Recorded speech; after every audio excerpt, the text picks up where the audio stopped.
Roland Willits, Men Stories. And our song is about seeds. Now, that's a weird song. That's a weird word. Yeah, seeds. That, I mean, you could go a lot of places with that. Yeah, you could. And I really did kind of mean it in a broad sense.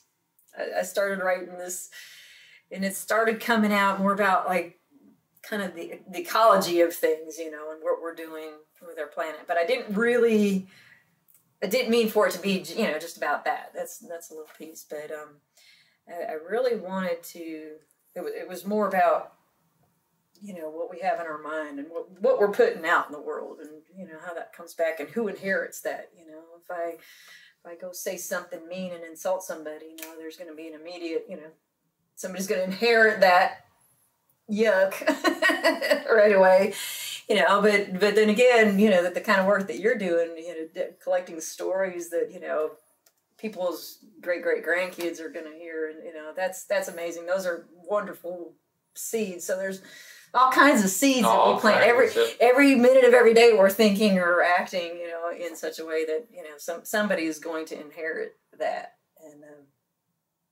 the reason I really wanted to write this song, we had the pleasure of having Arlo Guthrie here back in the spring. Oh, wow. And we had a songwriter workshop, and he came and sat with us, and we were able to ask him questions. And got to thinking about all the songs that came out of the 60s and 70s that really unified people. Right. And we don't have those now. We don't have the same kind of songs. We've got corporate radio, which is so limited in scope. We have the internet, which is wonderful because we have all kinds of stuff now, all kinds of ways of sharing our music. But what we don't have are those common songs that everybody knows and that everybody can sing together, and Arlo told a wonderful story.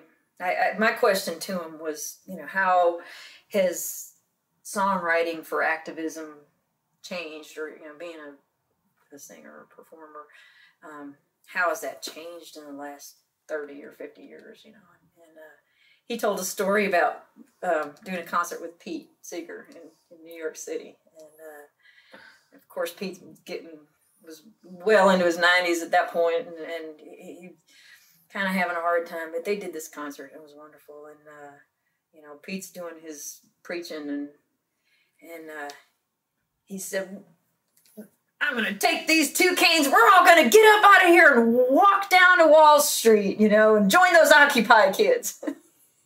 And Arlo was like, are you crazy? It's, it was 22 blocks or something, It's on a cane.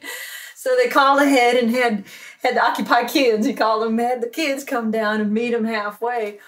And when they got together, of course, Pete's voice is frail, and his band, his banjo's not, he can't drive it like he used to, and so it was hard for him to lead the songs in this large, group of people. And he said the kids, they would know bits and pieces of the songs, but again, they just didn't have those, things that they all were familiar with that could be really unifying. Mm-hmm. And so anyway, I've been thinking a lot lately about that kind of a song, and so I just set out to try to write something that could be easily caught on to cool. song, and then it's just ask the question. You don't ever want to get preachy in a song, and maybe I am, breaking that rule, but just asking the question. Let's be conscious of our thoughts and our deeds, and what's going to come of it. What's this? You don't think preaching? I don't mind. I just don't like a lot of it. Yeah. I love a little preaching. It's always a cool thing to have a little preaching. Well, I think it's great to ask questions. We call it, as artists call it, a message. There you go. That's the message. So yeah, just asking the questions. The questions that we need to ask ourselves every day is, what kind of seeds are we planting? So. That's right. And we should look at it. In fact, I never even think about it.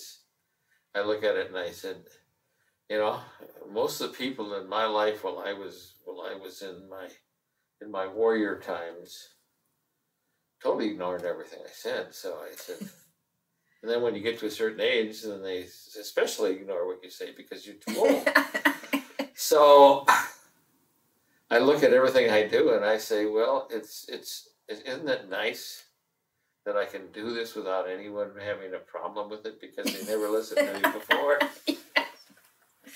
Well, again, you know, you when you plant seeds, we teach kids how to play instruments and things. Oh yes, that's a different kind of seed. Yeah, that's the best kind. I really enjoy that, and we have way too little time with these kids.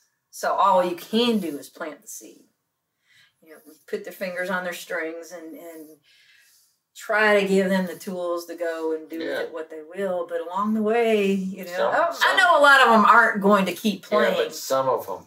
But not just music, but there's a lot of little things, you know, just what it takes to do anything worth doing, you know. I mean, you can just, they're not going to understand everything, but if you can plant the seeds of thought, you know, along the way, like we were talking with the teenagers, you know. That's right. They're not going to listen, but if you plant seeds, someday later, they're going to bring that back. And yeah, you got to keep telling them. So just remember a mother's revenge. You know what that is? A mother's revenge is. I hope you have a child. Yes. Just like I'm thinking my mother must have said that to me. That's right, because you just got to tell them that. So the way you are is the way your kids are going to be. So watch it. Make sure that your mother's revenge. You know what they say about karma. That's right. So, okay, this is Old Men Stories. I'm Kathy Jensen, and this song is Seeds.